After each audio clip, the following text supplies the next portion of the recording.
semua, saya Ayu Mening Tias.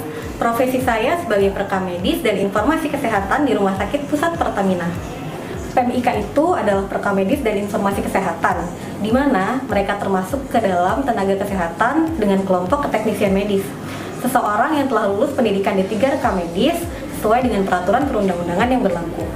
Nah, seorang PMIK harus memiliki 7 kompetensi. Yang pertama, tentang klasifikasi dan kodifikasi terkait masalah-masalah kesehatan dan tindakan medis. Yang kedua, aspek hukum dan etika profesi. Yang ketiga, manajemen rekam medis dan informasi kesehatan. Yang keempat, manajemen mutu rekam medis.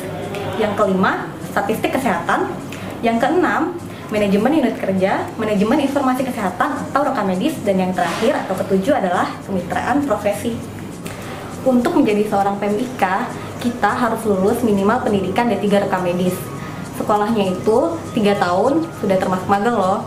Nah, sejak tahun 1989, sudah banyak banget dibangun sekolah-sekolah di sektor swasta yang membuka program studi perekam medis. Bahkan sampai sekarang, perkembangan untuk program studi perekam medis sudah maju sangat pesat, sampai menjangkau ke perguruan tinggi negeri.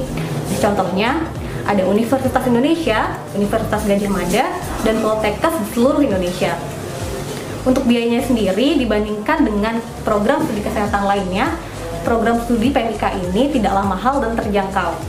Nah, untuk adik-adik semua jurusan, baik IPA maupun IPS, bahkan sekolah kejuruan, bisa loh untuk bergabung ke sekolah perekam medis dan informasi kesehatan seperti saya. Rekam medis itu adalah sebuah catatan dan dokumen yang berisikan tentang identitas pasien, hasil pemeriksaan, pengobatan yang telah diberikan, serta tindakan pelayanan yang diberikan kepada pasien. Intinya, rekam medis itu adalah catatan yang berisikan tentang riwayat pengobatan pasien. Peran seorang perekam medis dan informasi kesehatan adalah menjaga, memelihara, melayani, sampai menjanjikan informasi baik manual sampai digital untuk rumah sakit.